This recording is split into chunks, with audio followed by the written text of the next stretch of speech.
going on, everybody? It's your boy Brently. I know it's been a while since I brought you one of these, but I'm back.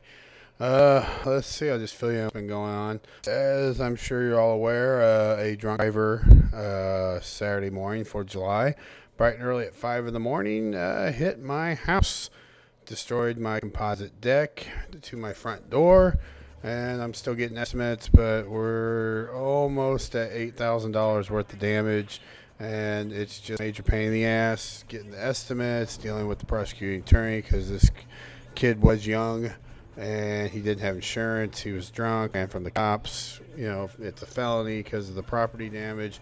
And I have to send him all these, estimates, and I'm a victim and I got to fill all this crap. It's just a pain in the ass, but it'll get fixed. It'll be better than ever. It's just, it's just a pain in the ass. But I want to tell you a story. So, I was expecting the 4th of July to suck because, I've got $1,000 deductible for my insurance.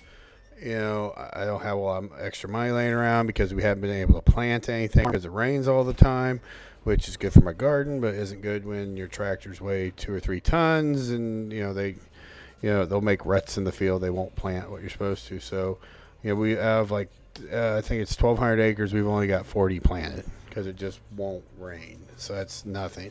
Or it won't quit raining, I mean. So I was expecting to just go down to my uncle's cabin on the lake, sit and watch other people shoot off fireworks. And, well, unbeknownst to me, one of my closest friends, Purple Dave, he said, well, I've got something for you. Also, I'm going to give it to our friend Amanda to give to you because I don't get off work till 7.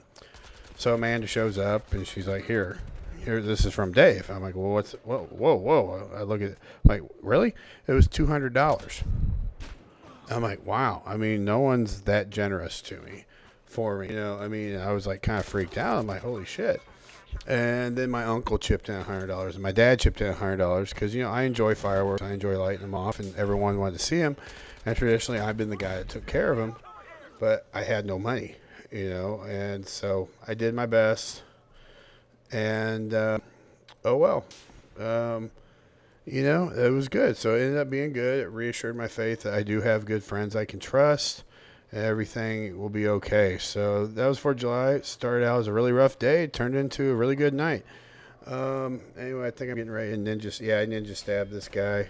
I hate snipers that are camping up on hills. This is the first time I've ever played this map, and I usually don't play Blood Money. I usually play hot wire, so I was just screwing around, and I kind of dig this map. I like the way it looks and the way it plays. But anywho, so that's that.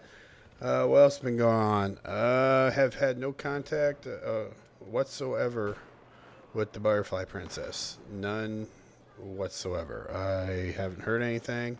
I did hear from a mutual friend who honestly, here's where I ninja stab the guy. Ninja stab, motherfucker.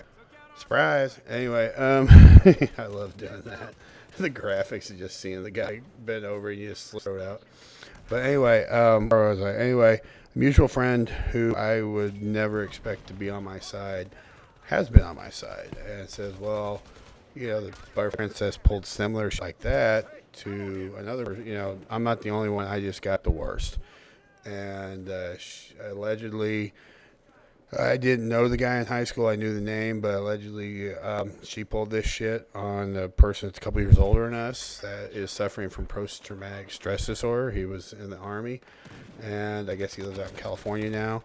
And it was really weird because there was, like I said in this video, I reposted the picture of the letters I got from jail, and I have had nothing but 100% support, the people who know me personally know who the Butterfly Princess is. A lot of people have emailed me, want me to name her and get into more details and this and that, but I don't want that because, one, the twat's out of my life. Let's be honest. She has burned every bridge back home except for her family, and she'll never show her face around here. Or if she does, she'll just hide. I mean, it's not like she's not welcome. It's just she basically just burned every bridge. Nobody really wants anything to do with her. But anyway, it's a sad story. There's no winners or losers. I don't want to name her. I don't want to get into specifics because there's legal ramifications due to that, even though everything I have said is the truth. This person is basically a pathological liar, psychopath. I mean, because she starts to believe her own bullshit is the truth, and that's not the case at all. So, I have no new news. I don't know if she's in jail. I don't know if she's drinking. I don't know if she's sober. I know absolutely fucking nothing, and I could care fucking less. That's the honest God truth. Now, one thing I want to talk to, history was made today. South Carolina took down the old Stars and Bars rebel flag. Okay, I'm from Missouri, northwest Missouri. We were with the Union, and we had slaves, so we won both ways. That's a joke. I'm just trying to lighten things up. People are taking this flag thing too seriously. I mean, on some sides, like, oh, Southern pride. And the other side is like, well, it's an intimidation device, racist symbol. I see both sides of the argument. On the Southern pride thing, okay, I get that. So your great grandfather fought in the war and lost. Okay, you want to remember him. Got no beef with that. Well, my argument is, why don't we fly the Union Jack at the White House? And then on the racist side of things, they do have a point. It's not like this flag is flown for 150 years or whatever. It was put away after the war because, let's be honest, the South lost. And then they only put it back up in the late 50s, early 60s when black folk wanted their, equal rights. So to a lot of people, it is a racist symbol. Me personally, I don't care. To me, it's a relic. To me, it is a country that no longer exists.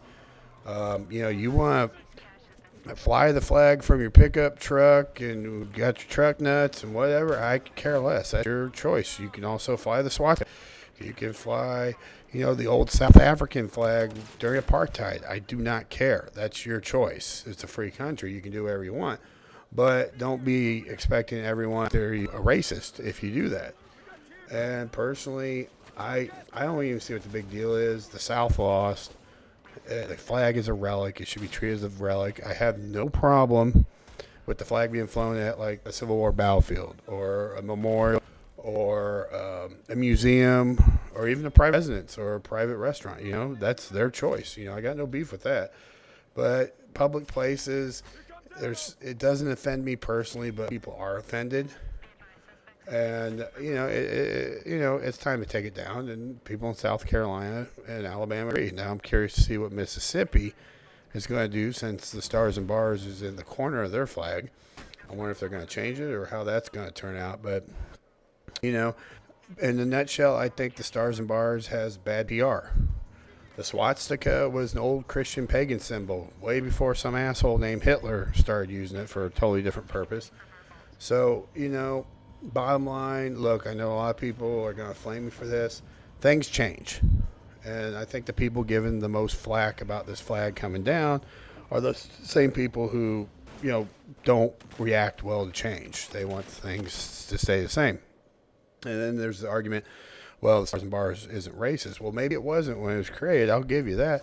But you have to agree that this was the flag of the Confederate States of America, which, if you know your history and you look up the Cornerstone speech, also known as the Cornerstone Address, where the Vice President of the Confederate States, Stephen Alexander, or is it Alexander Stevens? It's either Alexander Stevens or Stephen Alexander. I get them mixed up. He basically laid out the reason for secession and why they needed a war, and slavery was the big part of the speech. It was a big federal rights versus state rights argument, and they thought their way of life was the better, so they started a war at Fort Sumter, and that's a civil war, and they got their ass kicked. But, and then after the war and they lost, this Alexander Stevens tried to retract everything he could in the speech, and it never really worked. It's kind of like when George Wallace, former governor of Alabama, right before he died, he started apologizing for all the shit he did with segregation and whatnot. Personally, I think it's been overblown. I don't blame the liberal media. I don't blame Obama.